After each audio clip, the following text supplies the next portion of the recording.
Panorama group, जो सोचता है वो करता है। आपके अपने सपनों का आशियाना। नमस्कार, मेरा नाम ज्ञानेश्वर है और आपने देखना शुरू किया है लाइव सिटी। मेरे साथ रोज की तरह दिल्ली से जुड़ रहे हैं देश के जाने माने सीनियर जर्नलिस्ट अजीत द्विवेदी जी। देखिए, आज अजीत जी हम लोग का कार्यक्रम थोड़ा विलंब से है क्योंकि प्रधानमंत्री नरेंद्र मोदी बिहार में थे और उनके संबोधन में देरी हुई, तो हम लोग का विमर्श भी थोड़ा विलंबित हो गया। तो आज प्रधानमंत्री नरेंद्र मोदी ने बिहार को बड़ी सौगात दी, 40,000 करोड़ की योजनाओं का शुभारंभ किया और सबसे बड़ी बात, पूर्णिया एयरपोर्ट का उद्घाटन हो गया और पूर्णिया एयरपोर्ट से नागरिक विमान सेवाओं ने उड़ान भरना शुरू कर दिया। कोलकाता से पहली फ्लाइट आई और इसके साथ ही देखिए, जब प्रधानमंत्री नरेंद्र मोदी थे, नीतीश कुमार साथ में थे, राज्यपाल थे, ललन सिंह थे, चिराग पासवान थे, जीतन राम मांझी थे, तमाम बीजेपी के नेता थे और पूर्णिया में बहुत ही बड़ी सभा का संबोधन नरेंद्र मोदी और नीतीश कुमार ने किया है। यदि हम फर्क महसूस करें नीतीश कुमार और नरेंद्र मोदी के संबोधन में, तो नीतीश कुमार के संबोधन में तालियां कम बजी हैं और प्रधानमंत्री नरेंद्र मोदी के संबोधन में तालियां अधिक बजी हैं। नीतीश कुमार ने लोगों को उठाकर नरेंद्र मोदी के पक्ष में ताली बजाने को भी कहा और नीतीश कुमार ने फिर से यह बात दोहराई कि 2 बार गलती हो गई थी, 2 लोगों ने गलती कराई थी, एक तो यहीं बैठे हैं, अब हम कोई गलती नहीं करने जा रहे। बार बार नीतीश कुमार को यह बात कहनी पड़ती है, क्यों कहनी पड़ती है समझ में बात आती नहीं है। नीतीश कुमार लिखा हुआ पढ़ रहे हैं, इधर के दिनों में यह बात भी स्पष्ट है। और जब नरेंद्र मोदी ने अपना भाषण दिया तो देखिए, उन्होंने विकास योजनाओं की बात कही, 40,000 महिलाओं पर ही ध्यान केंद्रित था। 40,000 महिलाओं को प्रधानमंत्री आवास योजना की चाबी आज दी गई और 5 को सांकेतिक रूप से बुलाकर स्वयं प्रधानमंत्री नरेंद्र मोदी ने सौंपा। सभी महिलाएं थी और प्रधानमंत्री ने कहा कि 4 करोड़ आवास अब तक उन्होंने पिछले 11 साल में बनाए हैं, 3 करोड़ और बनाने वाले हैं, हर गरीब को पक्का घर मिलेगा। लेकिन बिहार के चुनाव का एजेंडा भी नरेंद्र मोदी ने सेट कर दिया। बहुत ही दो टुक शब्दों में कहा, एक भी घुसपैठिए को रहने नहीं देंगे। और यह बात कहां कही? पूर्णिया में कही, जिसे सीमांचल की राजधानी कहा जाता है, कि जो लोग घुसपैठियों की पैरोकारी करने आ रहे हैं वे कान खोलकर सुन लें और मेरी चुनौती है, एक भी घुसपैठिया रहने नहीं दिया जाएगा। और इसका ऐलान हम लाल किले की प्राचीर से भी कर चुके हैं। जो दूसरी बात उन्होंने कही कि बिहार में हत्या, बलात्कार और फिरौती वाली सरकार नहीं बनने दी जाएगी। मतलब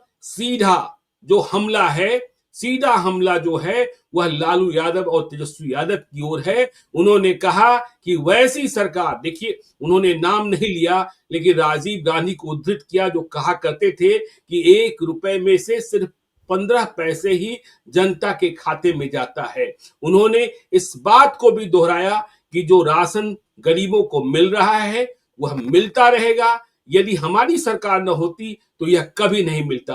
तो बिहार में हत्या, बलात्कार, फिरौती वाली सरकार नहीं बनने दी जाएगी, एक भी घुसपैठिया बिहार में नहीं रहेगा। दोनों इशारे साफ हैं अजीत जी। और प्रधानमंत्री ने बिहार के चुनाव के एजेंडे को सेट कर दिया कि विकास की बातें होगी। उन्होंने कहा, देखिए हमने मखाना बोर्ड, उन्होंने यह भी कहा कि देखिए मखाना पर जितना कार्य हमने किया है, जो आकर कह रहे हैं, राहुल गांधी को इशारा था, जब हमारी सरकार आई और हमने मखाना की बात शुरू की तो वह मखाना का नाम सुने होंगे, उसके पहले तो जानते भी नहीं होंगे कि मखाना क्या है। तो नरेंद्र मोदी का एजेंडा बिहार का चुनाव की हत्या, फिरौती और बलात्कार वाली सरकार नहीं बनने देंगे। अजीत जी, अब तो चुनाव का एजेंडा सेट है कि 2005 के पहले के दिनों को याद कराकर बिहार में फिर चुनाव जीतना है और बिहार में एनडीए की सरकार बनानी है। नरेंद्र मोदी का संकल्प मजबूत है। बिल्कुल बिल्कुल ज्ञानेश्वर जी, ये 2-3 बातें जो आपने कही चुनाव के एजेंडे को लेकर के, उस पर हम लोग बारी बारी से चर्चा करेंगे। उसके पहले आपने एक रेफरेंस दिया, ऐसे चलते हुए पासिंग रेफरेंस था कि नीतीश कुमार के भाषण में तालियां कम बजी और प्रधानमंत्री के भाषण में तालियां ज्यादा बजी। ये क्यों हुआ है, इसको हम फील कर रहे थे पिछले 10 दिन 15 दिन से। आप फर्क महसूस करिए पहलगाम कांड के बाद का, कि जो पहली प्रधानमंत्री की सभा थी मधुबनी में, जो आए थे उसके बाद वहां उनका एक कार्यक्रम हुआ था, हमको लगता है औरंगाबाद में या गया जी में कहीं, झंझारपुर में हुआ जी। और मधुबनी वाला तो झंझारपुर में हुआ, और एक शाहबाद में हुआ, एक फिर सिवान में हुआ, फिर मोतिहारी में हुआ। उनकी जो सभाएं इसके पहले हुई हैं, जितनी सभाएं, उन सभाओं की सारी तैयारी करते हुए जेडीयू के लोग दिखते थे। उसमें जेडीयू के लोग ज्यादा सक्रिय दिखते थे। ललन सिंह खुद चार्ज संभाले रहते थे। खैर, इस तमाम प्रधानमंत्री की यात्राओं के कन्वेनर वही बनाए गए कोऑर्डिनेटर, लेकिन जेडीयू के लोग ज्यादा मेहनत करते हुए दिखते थे। भीड़ जुटाने का जिम्मा जेडीयू के नेताओं का ज्यादा रहता था। पूर्णिया की सभा की तैयारी करते हुए बीजेपी के लोग ज्यादा दिख रहे थे। ये एक फर्क हमने महसूस किया। आपने देखा होगा, आपको ग्राउंड से रिपोर्ट आती रहती है, तो बीजेपी के लोग ज्यादा एक्टिव थे उस पूर्णिया की सभा को सफल बनाने के लिए।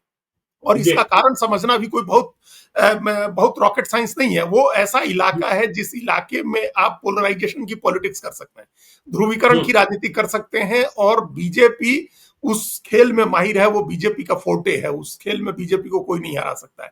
तो वो एक करना था। इस वजह से हमने भी मार्क किया इस बात को।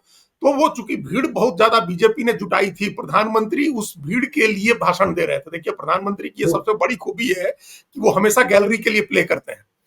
तो जैसे जैसे हम लोग छोटे थे, तब सलीम दुरानी की कहानियां सुनते थे कि स्टेडियम में से जिस तरफ से छक्के की मांग होती थी वहां छक्का मार देते थे। तो ये गैलरी के लिए प्ले करना होता है, जिसमें प्रधानमंत्री बहुत माहिर हैं। वो हमेशा गैलरी के लिए प्ले करते हैं। तो वो भीड़ देखते हैं, उन्होंने भीड़ का मूड समझा हुआ है, उस इलाके के डेमोग्राफिक स्ट्रक्चर को समझा हुआ है। तो उस हिसाब से उनको भाषण देना था और उस पर तालियां बजनी थी। ये बड़ा स्वाभाविक था। दूसरी बात, वो वहां देने आए थे। वहां के लिए सब आदमी कह रहा था कि मखाना बोर्ड बनेगा तो मधुबनी में बनेगा या दरभंगा में बनेगा या कहां होगा, इसकी तो तमाम तरह की चर्चाएं हो रही थी। लेकिन प्रधानमंत्री ने उसकी घोषणा, उसका ऐलान आकर के पूर्णिया में किया, और पूर्णिया में एयरपोर्ट शुरू किया उन्होंने। तो कुछ दे रहे थे, उस इलाके को दे रहे थे, उस रीजन को दे रहे थे बड़ा। तो ये कई कारण थे जिसकी वजह से रिस्पांस, मतलब भीड़ ज्यादा रिस्पॉन्सिव थी प्रधानमंत्री के भाषण को लेकर। अब आइए, अब जो आपने चुनाव के जिन जिन एजेंडों की बात की है, सबसे पहले तो हम चाहते हैं कि वहां से शुरू करें बात। हम लोग जो घुसपैठ का एजेंडा है, वो आज दूसरी बात जो होगी उस पर हम लोग आगे आएंगे, क्योंकि वो बहुत बात हो चुकी है उस पर। हम लोग उसको नए डायमेंशन खोजेंगे।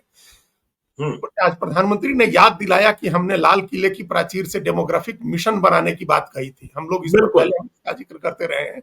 ये पहली बार था जब लाल किले से प्रधानमंत्री ने डेमोग्राफिक मिशन बनाने की बात की, और ये कहा कि एक साजिश के तहत देश के कई हिस्सों में जनसंख्या संरचना को बदल रहे हैं लोग। एक साजिश हो रही है, जनसंख्या संरचना बदलने की कोशिश हो रही, की जा रही है, बदली जा रही है। ये उन्होंने कहा, उन्होंने लाल किले से भी कहा और उन्होंने आज भी कहा। अब ये एक बहुत ही बड़ी बात है, बहुत ही बड़ा आरोप है।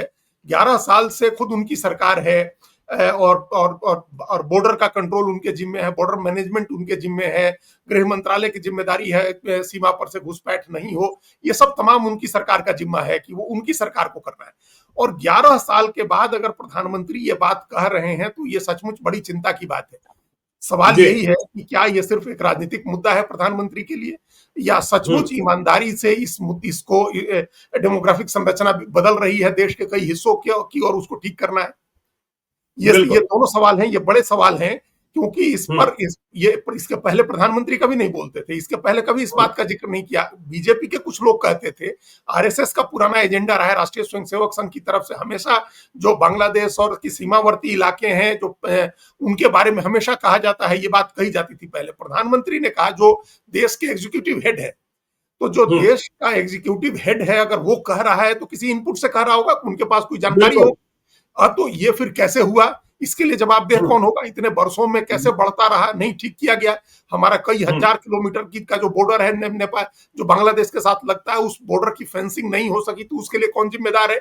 ये तमाम सवाल उठेंगे। एक ऐसा टेरेन है ये जिसमें प्रधानमंत्री नरेंद्र मोदी और उनकी केंद्र सरकार को भी जिम्मेदार ठहराया जाएगा। इसका एक पहलू तो ये। दूसरा पहलू ये है ज्ञानेश्वर जी कि अभी एसआईआर का काम हम बिहार में पूरा हुआ है, और आज सुप्रीम कोर्ट ने उस पर एक बड़ा वो भी किया, एक बड़ा इसका थिंक कमेंट था सुप्रीम कोर्ट का कि अगर कोई भी गड़बड़ी पकड़ में आई तो हम पूरे एसआईआर के प्रोसेस को बंद कर देंगे, समाप्त कर देंगे। उस एसआईआर के बीच में एक खबर सूत्रों के हवाले से मीडिया में आई थी, जो निश्चित रूप से चुनाव आयोग के सूत्र थे। उन्होंने कहा था कि बांग्लादेश, नेपाल, म्यांमार के बहुत बड़ी संख्या में घुसपैठी हैं, लेकिन अभी तक, कम से कम अभी तक की जो मसौदा सूची है उसमें तो कोई घुसपैठिए की सूचना नहीं है हम लोगों के पास, चुनाव आयोग के पास भी नहीं है। लेकिन चुनाव आयोग ने 3 लाख लोगों को नोटिस भेजा हुआ है नॉट रिकमेंडेड कैटेगरी में, और उनसे डॉक्यूमेंट्स मांगे गए हैं 3 लाख लोगों के। और ये अनायास नहीं है ज्ञानेश्वर जी, इस 3 लाख लोगों में से 2 लाख लोग सीमांचल के हैं। जहां आज प्रधानमंत्री खड़े होकर के घुसपैठियों की बात कर रहे थे, उस इलाके के 2 लाख लोग हैं जिनको नोटिस भेजा गया है। तो क्या इन 2 लाख लोगों के नाम कट जाएंगे वहां?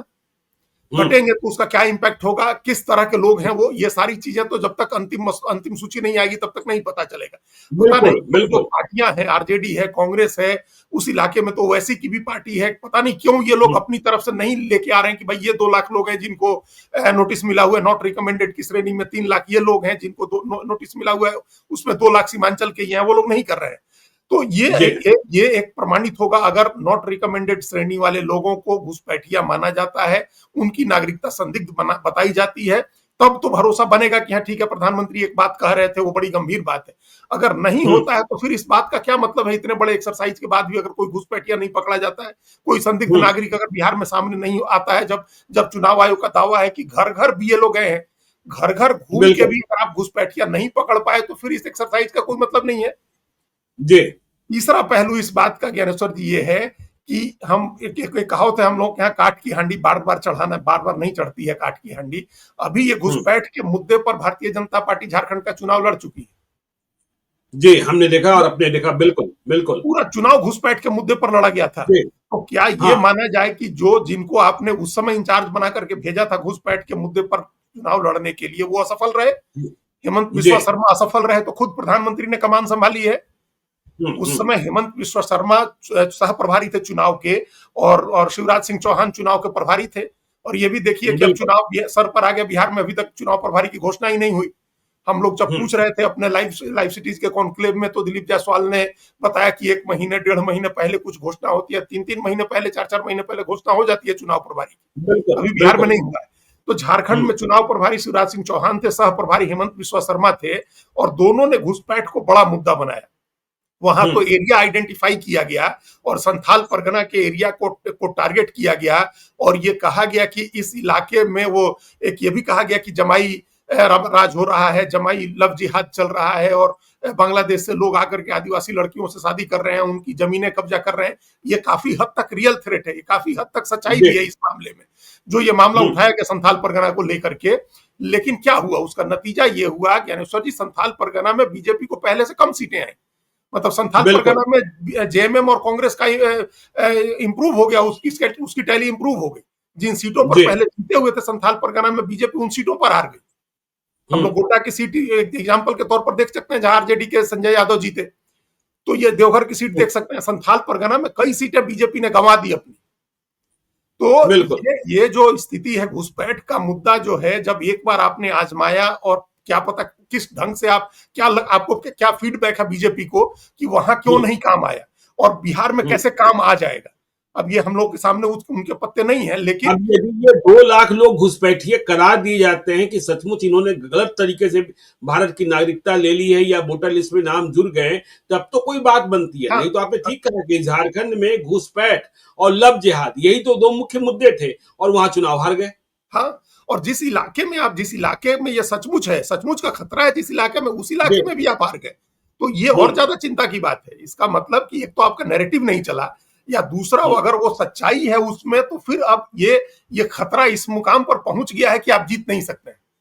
बिल्कुल। तो ये दोनों चीजें बीजेपी के लिए भी चिंताजनक है, और एक देश के नागरिक के नाते हम लोगों के लिए भी, देश के लिए भी चिंताजनक है कि अगर ऐसा है कि अगर आपका ये नैरेटिव काम नहीं किया, ये आपकी समस्या है। लेकिन अगर ये सचमुच का सही में ऐसा है, और सरकार के पास फीडबैक है, और अब आप कंट्रोल करने की स्थिति में नहीं है, आप चुनाव नहीं जीत सकते हैं वहां इनकी वजह से, तो ये ज्यादा चिंता की बात है।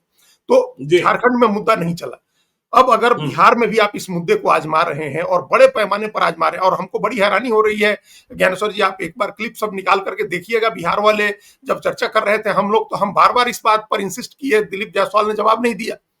उन्होंने हम्म। वो घुसपैठ के मुद्दे पर जवाब ही नहीं दिया, बल्कि वो कहते रहे कि अकलियत के लोग हमारे साथ हैं। बात तो अकलियत हम्म। के लोगों की नहीं हो रही थी, बात तो घुसपैठियों की हो रही थी। अकलियत की जी। तो वहां कई जगह 75% आबादी है, तो उन सबको तो हम्म। घुसपैठिया नहीं कर रहा है ना कोई भी व्यक्ति। तो जो बिल्कुल। घुसपैठ हुई है उसके बारे में बीजेपी की प्रदेश कमेटी के नेता ही नहीं बोल रहे हैं, और प्रधानमंत्री हम्म। आकर के इतना बड़ा एजेंडा सेट करके गए। तो अब तो सबको बोलना होगा, चाहे दिलीप जायसवाल हो या सम्राट चौधरी हो या कोई भी हो, उनको घुसपैठ के मुद्दे पर बोलना होगा और इसकी हम्म। सच्चाई, इसके तथ्य सामने ले आकर के रखने होंगे। और अब ज्यादा समय नहीं है, अब तो 15 दिन का समय है। 15 दिन में जब जब सूची, मतदाता सूची सामने आएगी, उसके बाद भी हालांकि 5 दिन का टाइम होगा, लेकिन जब वो मतदाता सूची आएगी तब उसमें पता चलेगा कि संदिग्ध नागरिक की श्रेणी में या नॉट रिकमेंडेड की श्रेणी में जिनका नाम था, उनमें से कितने लोगों का नाम कटा। अगर बड़ी संख्या में बिल्कुल। नाम कटते हैं तब तो घुसपैठ का मुद्दा बन जाएगा, फिर तो मुद्दा बना देगी बीजेपी। अगर नहीं कटते हैं तो फिर इसको मुद्दा बनाना मुश्किल होगा, एक। और दूसरी बात कि अगर कितनी घुसपैठ हुई है, क्या इसके बावजूद बीजेपी वहां चुनाव जीतने के, क्या कोई बीजेपी के पास अपना एजेंडा है, तंत्र है, क्या उसके इसके बावजूद घुसपैठियों के नाम पर इतना पोलराइजेशन करा लेगी बीजेपी की उस इलाके में चमत्कार हो जाएगा।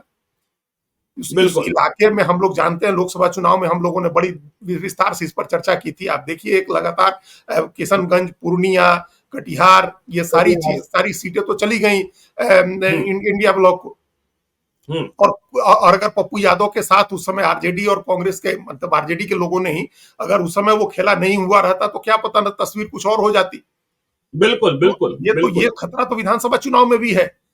हम्म। एक बड़े, मतलब ये भी ऐसा एजेंडा है जो दोनों तरफ, मतलब आइदर वे जा सकता है। हम्म। प्रधानमंत्री अगर इसको कह रहे हैं और इसका इतना बड़ा मुद्दा अगर वो बना रहे हैं और इस बात पर इंसिस्ट कर रहे हैं कि एक भी घुसपैठिए को हम आपकी जमीन नहीं लेने देंगे, आपकी आप ये तमाम चीजें वो बोल रहे हैं लगातार। ये उन्होंने जी। असम में भी कहा, एक दिन पहले ही असम की सभा में भी ये बात कही है, और हमको जहां तक ध्यान आ रहा है पश्चिम बंगाल में भी ये बात कही है। तो अब ये हम्म। घुसपैठ का मुद्दा सिर्फ बिहार का मुद्दा नहीं रह गया है। ये अगले साल हम्म। अप्रैल मई में जिन दो और राज्यों में चुनाव है इस पूर्वी भारत में, उनका भी मुद्दा हो गया है। बांग्लादेश का और पश्चिम बंगाल और असम का भी मुद्दा हो गया। तो अब बिल्कुल। ये इस पर नजर रखने की जरूरत है, इस मुद्दे पर, कि क्या इस एजेंडे को प्रदेश के नेता कितना आगे लेके जाते हैं, घुसपैठ का मुद्दा कितना बड़ा मुद्दा बन पाता है और वो मुद्दा कितना अपील करता है बिहार के लोगों को। चलिए, तो देखिए, ये तो घुसपैठ का मुद्दा हुआ। आज नीतीश कुमार ने वह बातें नहीं कही जो वह बातें बार बार 2005 के पहले के बुरे दिनों की। हाँ, यह जरूर कहा कि 2005 के पहले क्या था जी, कुछ था, हम लोग आए तभी सब काम किए। लेकिन नरेंद्र मोदी ने कहा कि देखिए, डबल इंजन की सरकार और हत्या, बलात्कार, फिरौती वाली सरकार बिहार में नहीं बनने देनी है।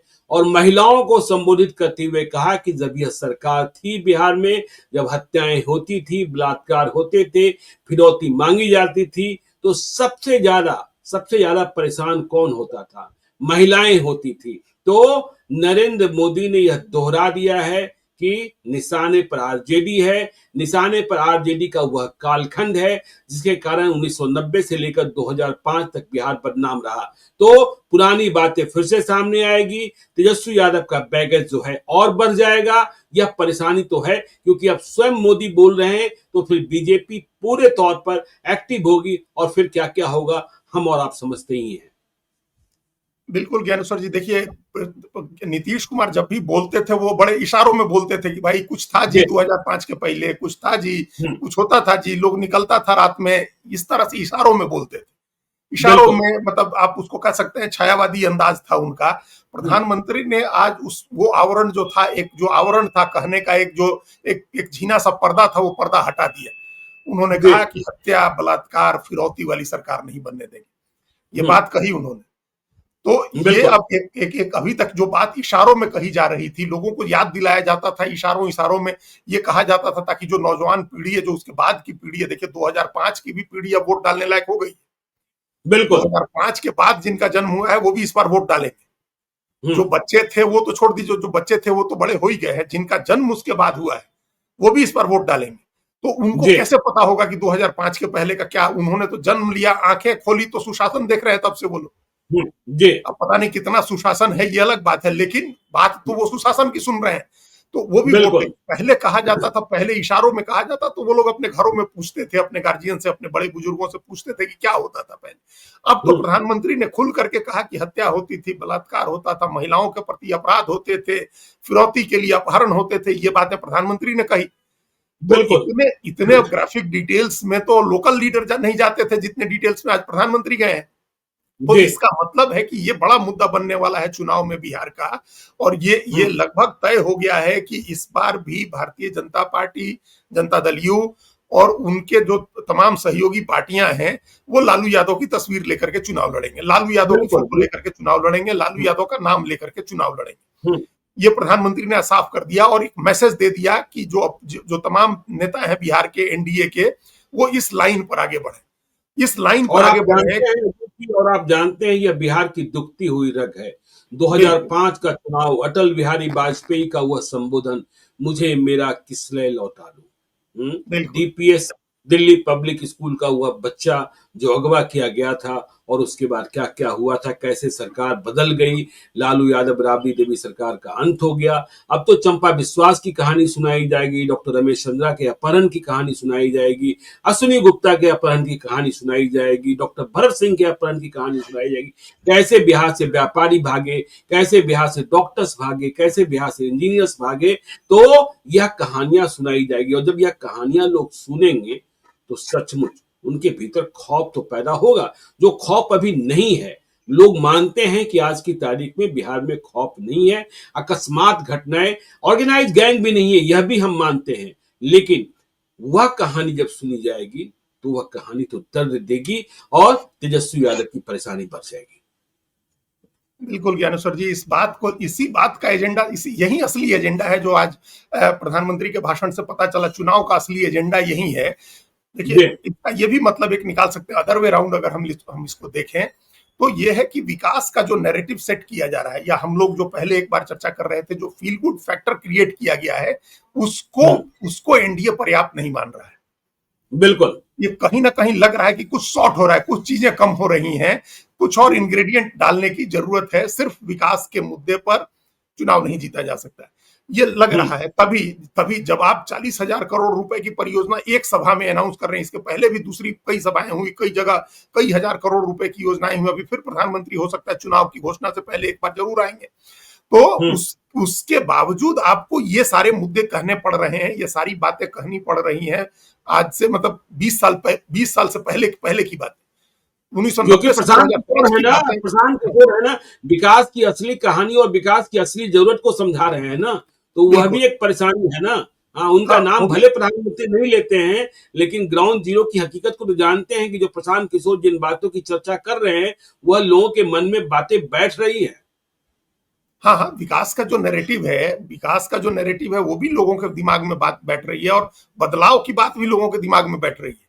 बदलाव के बिल्कुल। लिए भी प्रेरित कर रहे हैं प्रशांत किशोर। आज बिहार के बदलाव की जो चर्चा हो रही है, वो इसलिए हो हम्म, रही है क्योंकि प्रशांत किशोर ने एक नैरेटिव बना दिया। और एक तो क्या, नीतीश कुमार जानते हैं, लालू यादव भी जानते हैं, एक समाजवादी नारा है हमेशा राम मनोहर लोहिया की, ये बात सब लोग कहते हैं कि भाई रोटी तवे पर पलटते रहनी चाहिए, एक तरफ आप रखेंगे तो रोटी जल जाएगी।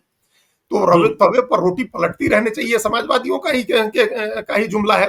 मतलब राम मनोहर लोहिया का वाक्य है जिसको हमेशा दोहराया जाता है। तो अब 20 साल हो बिल्कुल। गए हैं, तो बदलाव होना चाहिए है, ये बात लोगों के दिमाग में आ रही है, ये प्रशांत किशोर कह रहे हम्म, हैं। तो उसकी भी चिंता है, और उसको, उस नैरेटिव को रोकने में ऐसा लग रहा है कि जो विकास का एजेंडा है वो पूरा नहीं पड़ रहा है।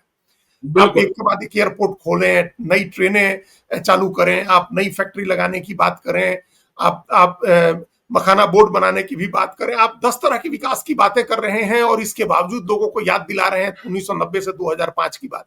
इसका मतलब हम्म, कि वो जो आप कर रहे हैं वो लग रहा है कि पर्याप्त नहीं है, और वो जी। निश्चित रूप से पर्याप्त नहीं लगेगा ज्ञानेश्वर जी, क्योंकि 20 साल में तो, 20 साल का समय बहुत ही लंबा होता है। इतने इतने जी इतने बिल्कुल। वर्षों में तो बिहार की सारी समस्याओं का समाधान हो गया रहना चाहिए था।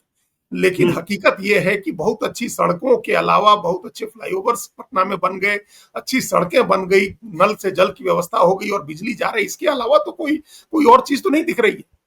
हम्म, कोई और चीज तो नहीं दिख रही है ना। आपने कहा पटना यूनिवर्सिटी की तरह का कोई दूसरी यूनिवर्सिटी बना दी? कहा आपने लंगट सिंह कॉलेज की तरह, या टीएनबी भागलपुर की तरह, या राजेंद्र कॉलेज छपरा की तरह ही कोई नया कॉलेज बना दिया सरकारी? आपने कहा जिला आपका स्कूल के तहत कई मोतिहारी स्कूल है, खोल दिए। आपका ही मोतिहारी है, सेंट्रल यूनिवर्सिटी बन गया, लेकिन बिल्कुल। चारदीवारी आज तक नहीं हुई ना। हाँ, नहीं हुई। हम जिस स्कूल में पढ़े हैं, जिस जिला स्कूल में, उसके हॉस्टल से केंद्रीय विश्वविद्यालय चल रहा है। हम्म। तो आप जिला स्कूल के तरह का कोई स्कूल नहीं बना सके। आप कोई मतलब कोई वैल्यू एडिशन नहीं हुआ, कोई गुणात्मक परिवर्तन नहीं आया।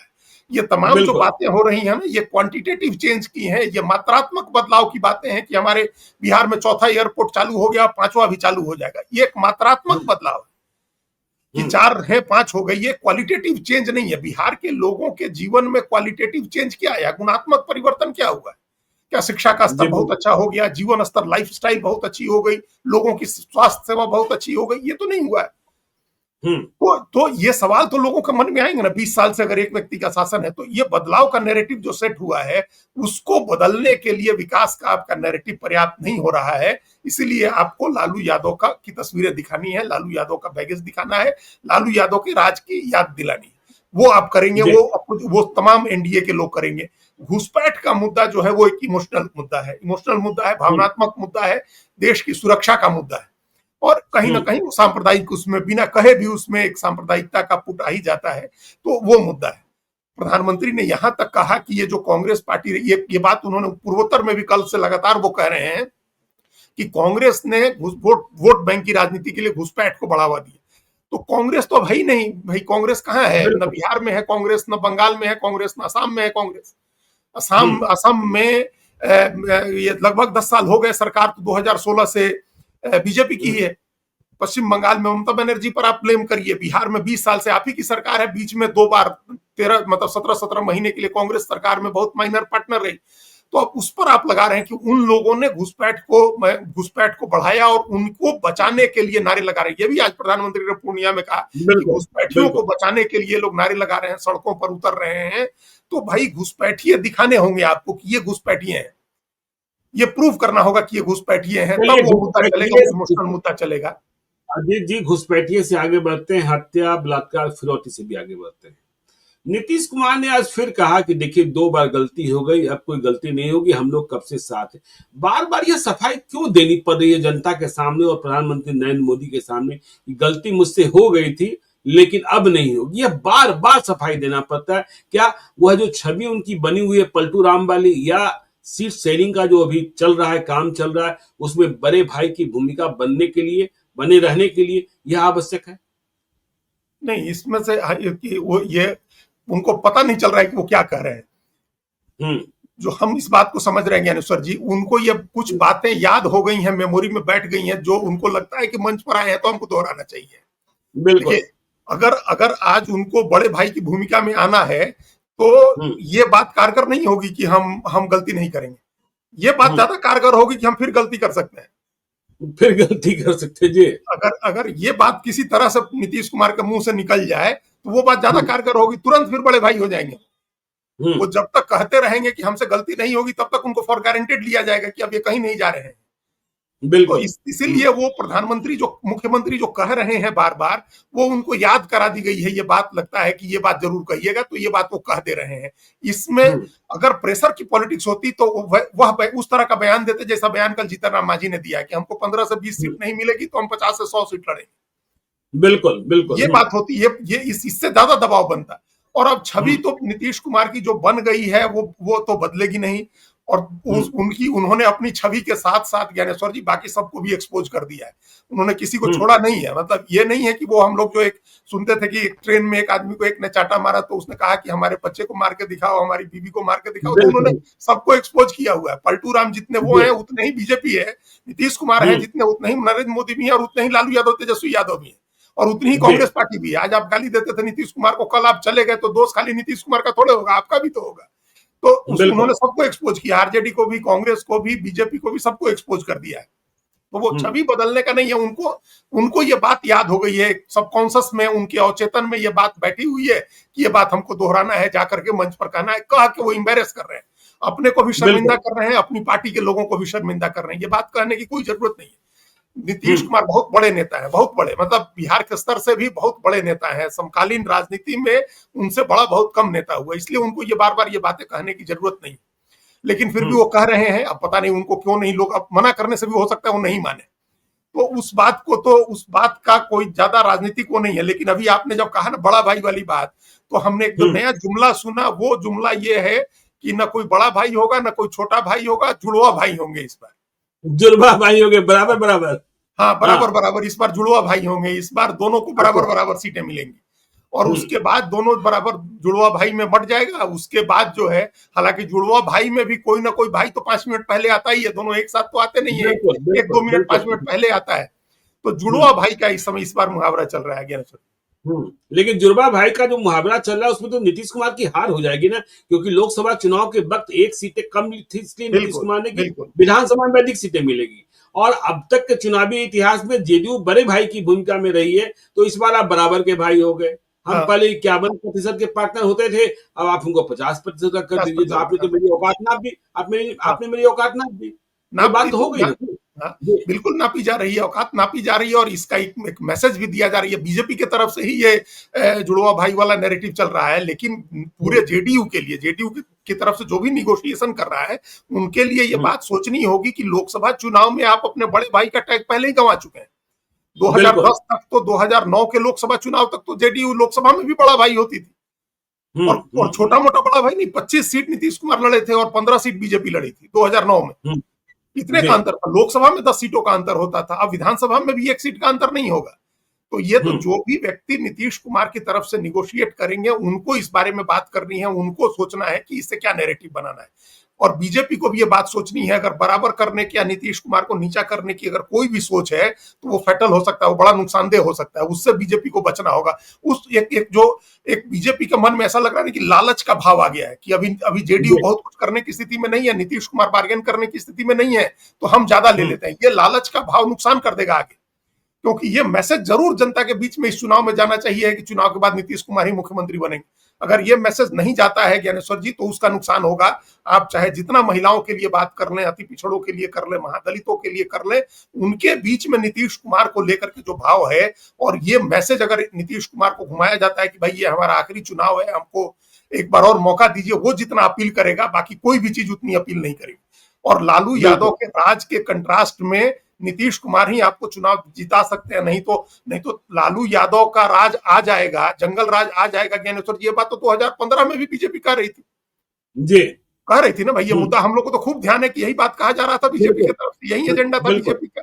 खुद प्रधानमंत्री घूम रहे थे, यही घुसपैठियों की बात हो रही थी, यही पाकिस्तान की बात हो रही थी, यही 2005 के पहले की बात हो रही थी। और नीतीश कुमार उस समय प्रधानमंत्री नरेंद्र मोदी भी कैंपेन कर रहे थे, रामविलास पासवान भी थे उस समय, जीतन राम मांझी भी थे उस समय, उपेंद्र कुशवाहा भी थे, सब लोग थे। लेकिन सब लोग 2005 के पहले की बात करके तो नहीं हरा सके थे लालू यादव को। तो इसका मतलब है कि जब 2005 के पहले की बात कह के भी लालू यादव को हराने के लिए आपको नीतीश कुमार की जरूरत है।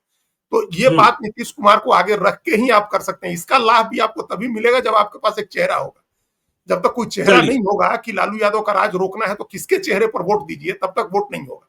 तो वो चेहरा नीतीश कुमार का ये करना चाहिए। और एक और बात खत्म कर दें हम ज्ञानेश्वर जी, नहीं तो रह जाएगी ये बात। हम शुरू से सोच के रखे थे कि ऑपरेशन सिंदूर, पहलगाम वगैरह की बात नहीं हुई है। भाई बिहार के मधुबनी में गए थे, ललकार के गए थे प्रधानमंत्री, तो अब नहीं हो रही है बात। जी बिल्कुल क्योंकि आपको सफाई देनी है कि भारत पाकिस्तान का मैच क्यों हुआ है, और भारतीय जनता पार्टी के लोग, भारतीय जनता पार्टी के समर्थक ही ये सवाल पूछ रहे हैं कि क्यों मैच हुआ।